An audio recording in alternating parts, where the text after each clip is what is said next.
चुनाव को लेकर हमारी खास पेशकश चुनावी वादे कितने पूरे कितने अधूरे में आपका स्वागत है। जी हाँ, ये वो हमारा चुनाव के विश्लेषण का कार्यक्रम है जिसमें हम ये जानने की कोशिश करते हैं कि चुनावी वादे कितने धरातल पर सही उतरे और जनता उनको लेकर क्या सोचती है। इसके साथ हम ये जानने की कोशिश करते हैं कि किस तरीके के समीकरण के साथ इन क्षेत्रों में चुनाव होंगे। तो पहले चरण के जहां चुनाव हैं उसमें की जो 4 विधानसभाएं बाकी है उसमें से 2 विधानसभाओं में आज हम चर्चा करेंगे जिनके नाम हैं कवर्धा और पंडरिया। जी हां, कवर्धा और पंडरिया ऐसी विधानसभाएं हैं जिन पर खास फोकस इसलिए भी है क्योंकि ये वीआईपी सीट है और एक दूसरे के समीकरण को एक दूसरे पर असर डालने वाली सीटें इन दोनों सीटों को माना जाता है। बीजेपी यहाँ खास तवज्जो इस बात को दे रही है कि धर्म उनका एक अहम मुद्दा है और पिछले दिनों के कुछ घटनाक्रम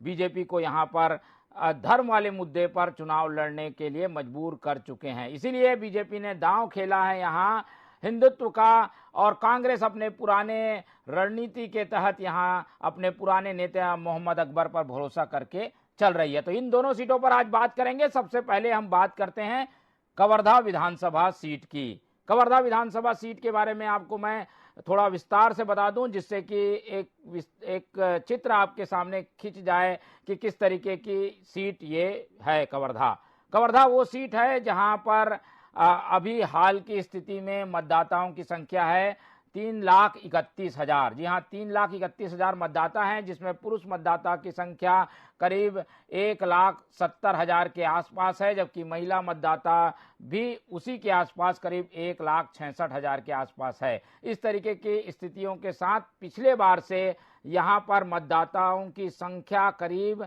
35,000 बढ़ी है। ये एक बड़ा फिगर है किसी भी एक विधानसभा के लिए जहां पर 35,000 मतदाता अचानक से बढ़ गए हैं और इसे ही मुद्दा बना रही है बीजेपी की अचानक यहां वोटरों की संख्या क्यों बढ़ गई, किस वर्ग के वोटर की संख्या बढ़ी है, क्यों इतनी ज्यादा बढ़ गई। आमतौर पर एक आंकड़ा सामान्य रूप से 10 से 15,000 की वोटर की वृद्धि का होता है जो कि काफी ज्यादा माना जाता है, लेकिन कवर्धा में वोटरों की संख्या पिछले चुनाव के बाद अभी 5 साल बाद जब वोटरों की संख्या बढ़ी है तो 251 से बढ़कर मतदाता की संख्या हो गई है 331, जिससे आप समझ सकते हैं कि करीब 35,000 वोटों का इजाफा हुआ है। इसके अलावा पुरुष और महिला मतदाता के अंतर ज्यादा नहीं है, इसलिए किसी एक वर्ग का यहाँ पर असर होगा ये भी नहीं कहा जा सकता।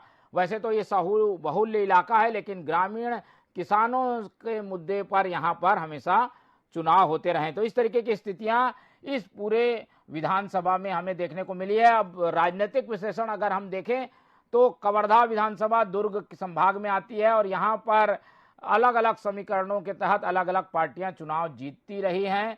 सबसे पहले 2003 की बात करें, जोगी सरकार थी, बीजेपी ने ताकत लगाई, ज्यादातर सीटें बीजेपी जीती और इसीलिए यहाँ सियाराम साहू जो है चुनाव जीत कर आए थे। 2008 में फिर से सियाराम साहू को डॉक्टर रमन सिंह ने मौका दिया, वो फिर से जीत के आए। वैसे ये क्षेत्र डॉक्टर रमन सिंह का गृह क्षेत्र है, इसलिए वहां पर उनकी चलती आई है टिकट वितरण में। उसके बाद अशोक साहू यहां से बने, यानी साहू लोगों को ज्यादा मौका मिला है, लेकिन जो परिसीमन हुआ उसके बाद सिर्फ